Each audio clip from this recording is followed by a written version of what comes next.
Hello guys, welcome back to my YouTube channel. और जैसा कि आप जानते हैं कि 2 दिन से इतनी ज़्यादा तेज़ बारिश हो रही है, हाई अलर्ट्स चल रहे हैं। और ऐसा बारिश का मौसम है कि आप सब में से मुझे लगता है किसी का भी मन नहीं कर रहा होगा पढ़ने का, क्योंकि या तो मूड नहीं बैठता है तो कुछ हो जाता है। But one thing is that clear कि हमें फोकस करना है और पढ़ना है, क्योंकि हमें एग्ज़ाम में अच्छा स्कोर करना है। तो हम कुछ भी टाइम वेस्ट नहीं करेंगे और जल्द से जल्द पढ़ने बैठ जाएंगे। तो आज मैं फिर से वापस आ गई हूँ कुछ इंटरेस्टिंग टॉपिक्स लेके। तो गाइस, मैंने एक शॉर्ट प्रिपेयर किया था जिसमें मैंने बोला था कि मैं नया सब्जेक्ट और टॉपिक लेके आऊँगी।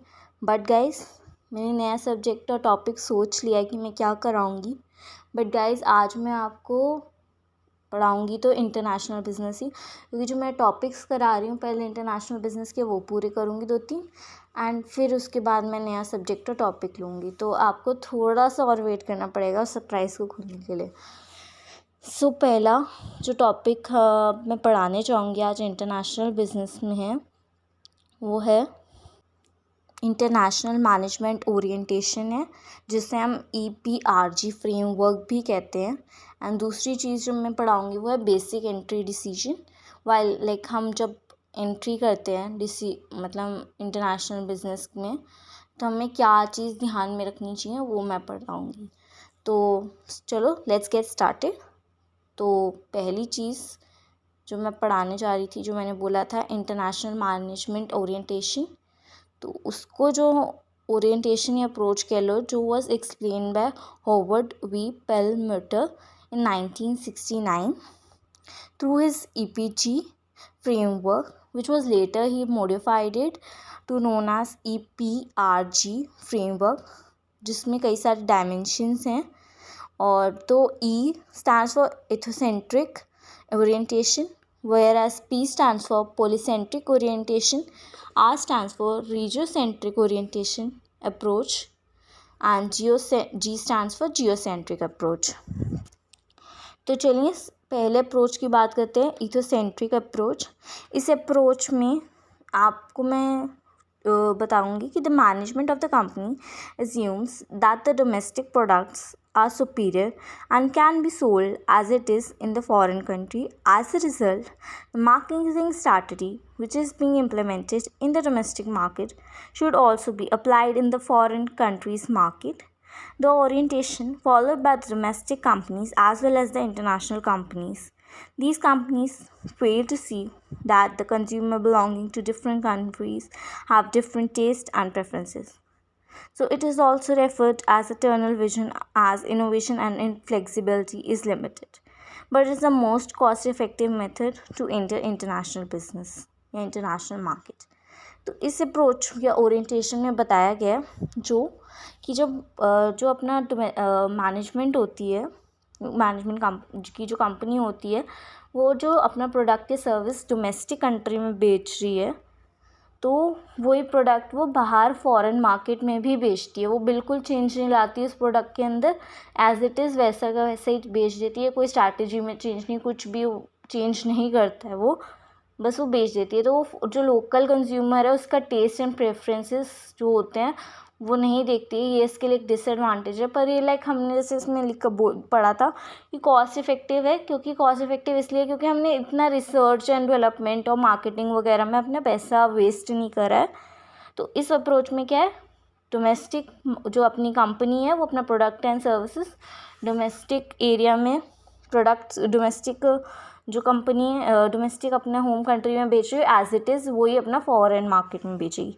इसका एग्जांपल मैं लेना चाहूँगी, जैसे एक ब्रिटिश स्कूल है, श्रीलंका में सेटअप हुआ है। तो उसने क्या किया, वो जो ऑपरेशन और टीचिंग मेथड है वो सेम रखेगा जो वो अपने होम कंट्री में करता है।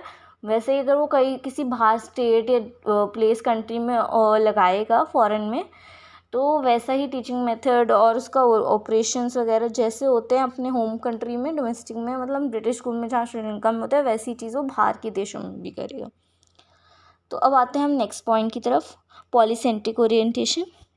इस ओरिएंटेशन में क्या है, this orientation is followed by multinational companies in which companies understand the difference in business environment between home and foreign countries market. They modify their strategies as per the needs of the local consumer of the foreign market. It requires companies to undertake insensitive market research to understand the characteristics of market in the foreign country. It leads to maximum utilization of local resources as they think a local market can be the best catered by human and material available in the host market. तो मैं इसको ज़्यादा नहीं पढ़ रही, बाकी का आप पढ़ सकते हैं, मैं नोट्स जैसे स्क्रीन पे शेयर कर रही हूँ, बट मैं इसको एक्सप्लेन कर देती हूँ. इस अप्रोच में ये अप्रोच थोड़ी सी डिफरेंट है हमने जो पहली अप्रोच पढ़ी थी एथोसेंट्रिक वाली से. इस अप्रोच में क्या है, हम जो अपना प्रोडक्ट बेच रहे हैं वो डोमेस्टिक मार्केट में जैसा बेच रहे हैं वैसा फॉरेन मार्केट में नहीं बेचेंगे. फॉरेन मार्केट में जब अपना प्रोडक्ट या सर्विस बेचेंगे तो हम उस एरिया के फॉरेन एरिया प्लेस के लोकल जो कंज्यूमर होते हैं उनके टेस्ट एंड प्रेफरेंसेस का ध्यान रखते हुए में बेचेंगे. हम ये नहीं जो अपने यहाँ डोमेस्टिक में बेचा वही वहाँ बेचें. हम अलग स्ट्रैटेजी अपनाएंगे जब बेचेंगे, मार्केटिंग करेंगे, रिसर्च करेंगे, वहाँ के लोकल लोगों को देखेंगे कि उन्हें क्या पसंद है क्या नहीं पसंद, उस हिसाब से अपना प्रोडक्ट और सर्विस वहाँ पे बेचेंगे. एग्जांपल लेना चाहूँगी, जैसे मैकडॉनल्ड्स का लेना चाहूँगी.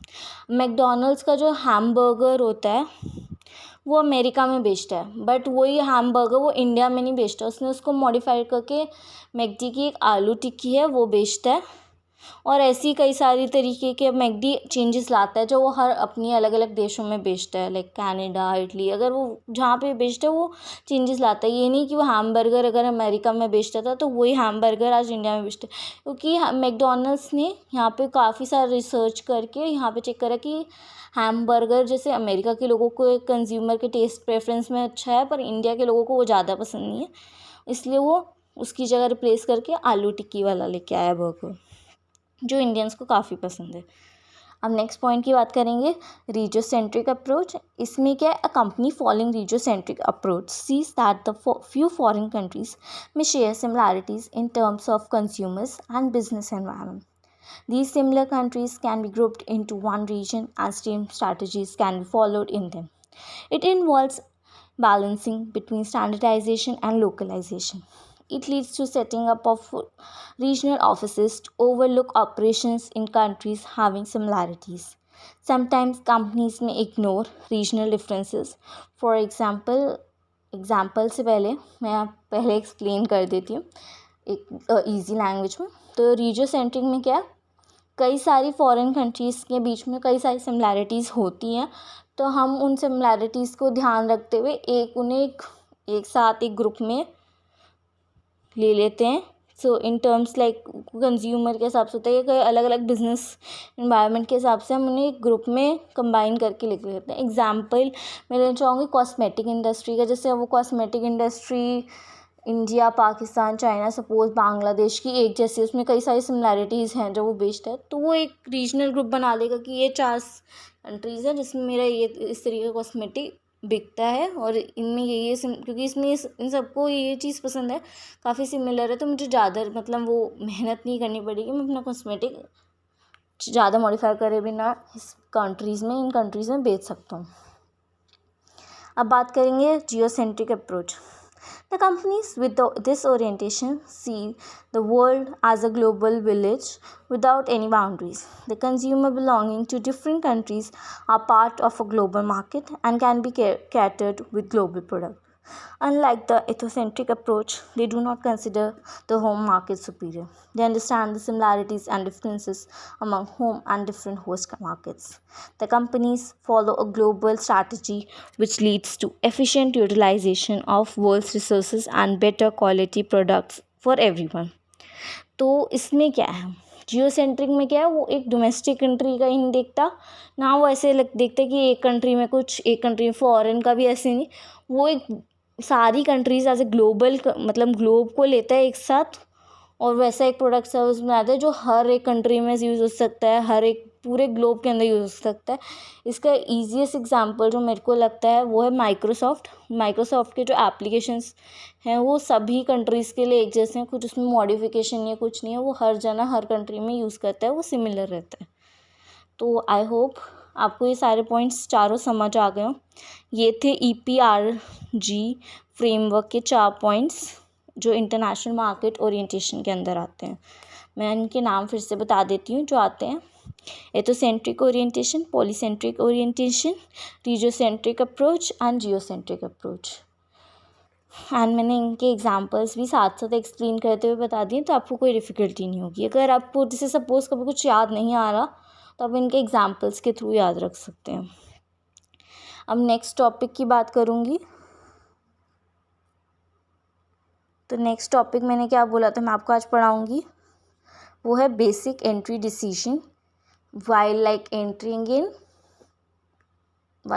in international business, while doing international business। तो अ फर्म जब एंटर करना चाहती है इंटरनेशनल बिजनेस में तो वो बेसिक 3-4 चीज़ों का ध्यान रखती है। तो पहली चीज़ है विच मार्केट्स टू एंटर, दूसरी चीज़ है when to enter those markets, तीसरी चीज़ है ऑन व्हाट स्केल, और कई सारे मोड्स होते हैं, उन सब चीज़ों का भी ध्यान रखते हैं। तो आज मैं जैसे बेसिकली आपको बेसिक एंट्री डिसीजन में which market to enter, when to enter those markets and on what scale को एक्सप्लेन करूँगी। मोड्स ऑफ फॉरेन एंट्री के लिए मैंने एक बहुत ही अच्छा आइडिया सोचा है, मैं कैसे एक्सप्लेन करूँगी। मैं एक्सप्लेन करूँगी with lots of examples, definition, advantages and disadvantages. तो इसके लिए मोड्स ऑफ एंट्रीज के लिए मैं आगे कई सारी वीडियोस बनाऊँगी, लाइक 1, 2, 3 पार्ट्स में। एक सिंगल वीडियो नहीं बनाऊँगी, क्योंकि अगर मैं एक सिंगल वीडियो बनाऊँगी तो वो काफ़ी लंबी खिंच जाएगी, जो मुझे लगता है कि स्टूडेंट्स के लिए बहुत ही मुश्किल होगा समझने के लिए। क्योंकि अगर हम जैसे कॉन्टीन्यूस समझने की कोशिश करते हैं, बहुत सारे टॉपिक्स करने लगते हैं, तो कई बार क्या होता है एक लेवल के बाद वो टॉपिक्स हमें समझ नहीं आते। तो मैंने उसके लिए प्लान बनाया था कि मैं मोड्स ऑफ फॉरेन एंट्री में जो मतलब इंटरनेशनल बिजनेस के कई सारे मोड्स हैं एंट्री करने के, वो पार्ट्स में वीडियोस बनाऊंगी आपको एक्सप्लेन करने के लिए।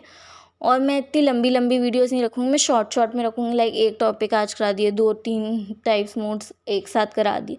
इससे क्या होगा, आपको इजीली समझ भी आ जाएगा और आपके लिए बेनिफिशियल रहेगा एंड आपको बहुत ही ईज़िली आप समझ पाओगे।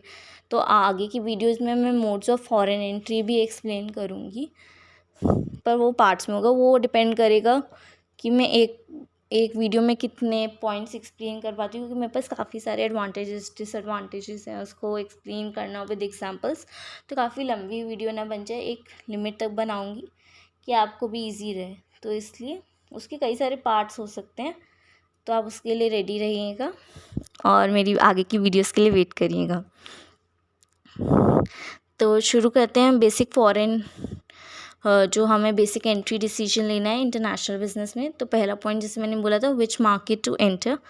तो हम इसमें क्या होता है, कई सारी टेरिटरीज़ होती हैं, लाइक मोर देन 177 कंट्रीज़ हैं, more than 60 territories in the world हैं। तो सबका हर जने का सेम प्रॉफिट पोटेंशियल तो होता नहीं, तो हमें ये ध्यान में रखना होगा कि अपना जब हम बिज़नेस लॉन्ग रन में करें तो उसका प्रॉफिट तो एटलीस्ट गेन।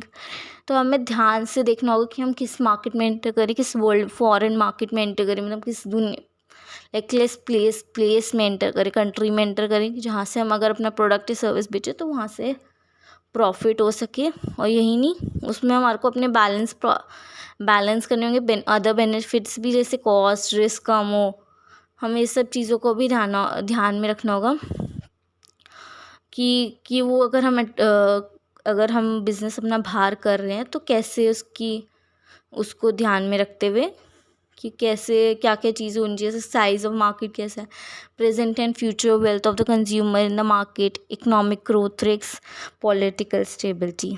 तो ये तो था विच फॉरेन मार्केट्स टू एंटर।